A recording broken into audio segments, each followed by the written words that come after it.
The ride never ends, does it? Feels like whenever we think our enemies have gone as low as they can, they do something even worse. So when I heard that CNN had blackmailed a Reddit user, whose crime was making an anti-CNN gif that was posted by the president, into issuing an apology and deleting his online activity under threat of doxing, I was appalled, but not surprised.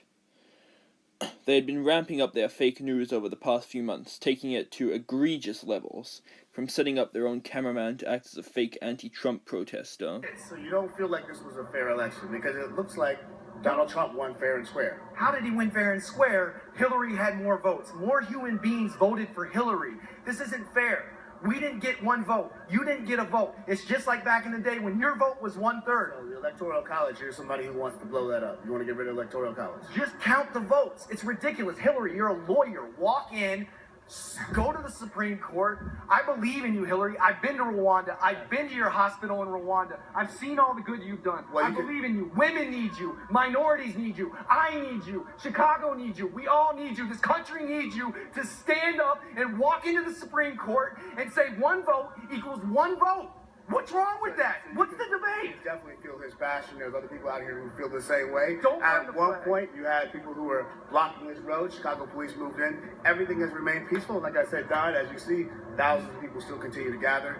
But like you heard this man, very passionate about the idea. He doesn't want Hillary to stop. Yeah, Brian, you know I used to live there, and I know that guy. That's John Gerkovic. He actually went to Africa with me as a cameraman. But anyway, that's another story. All right, thank you, John. Thank you very much, Ryan. I want to get back to Jason. Jason, you have been covering the Trump team tonight. To staging a peaceful Muslim demonstration at the scene of the London Bridge terrorist attack.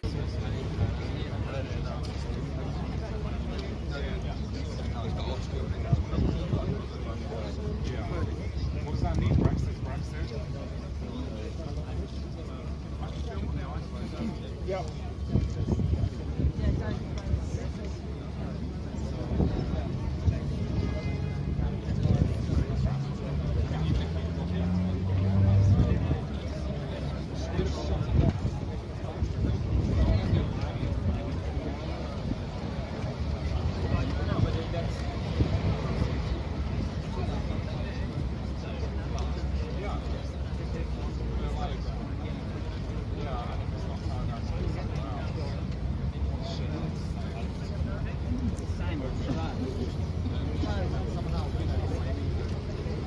That Simon rap Simon.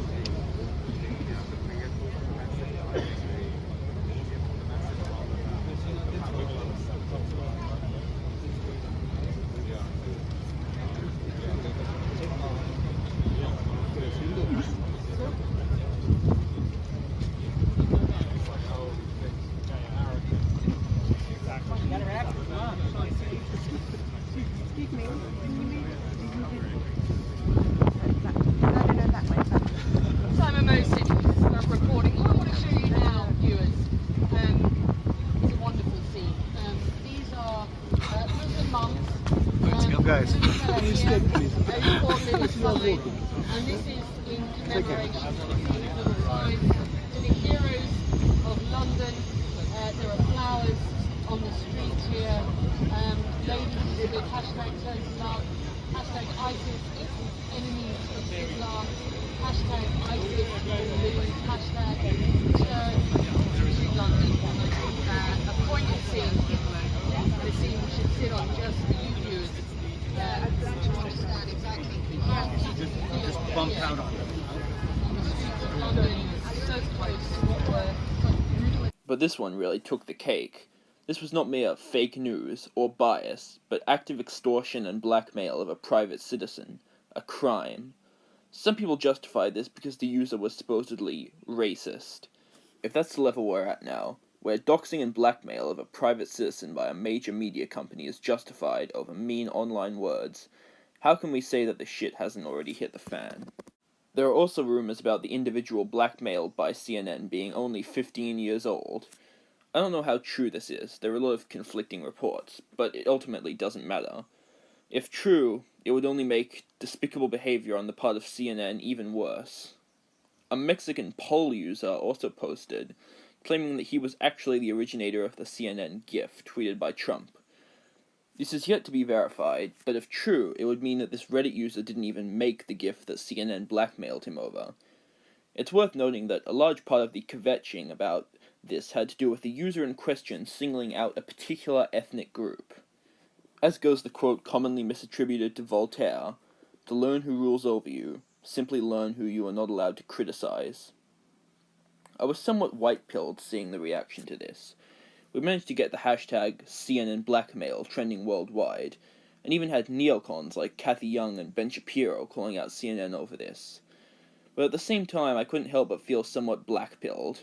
I have a sneaking but depressing suspicion that this will be shushed up within the next few days. The media-industrial complex, and those who control it, are extremely powerful. There's only so much we can do to oppose them, even with some mainstream support. Don't think for a second that with all their resources and influence, they can't damage control their way out of even this. If they do, however, that may have a silver lining as well. If this sort of thuggish behavior on the part of the press becomes normalized, it would demonstrate just how sick our civilization has become, and may serve to red pill even more people. I can only hope that the American people aren't pacified enough to let this slide. They don't call it television programming for nothing, after all. As for a plan of attack, people have already proposed a massive boycott of the company's advertising on CNN, and are already in the process of emailing and tweeting at said companies to inform them of this. I have played a small part in this as well, on Twitter. People are also calling for the reporters in question to be fired. This is all good, but it isn't enough. CNN has taken things too far this time. It needs to be metaphorically burned to the ground. Trump must put his money where his mouth is and order the federal government to step in and either dissolve CNN or bring it under state control, at least temporarily. As it stands right now, CNN is a dangerous, subversive organization which is an active threat to American national security. Now is the litmus test. We'll see if Trump has the courage of his convictions.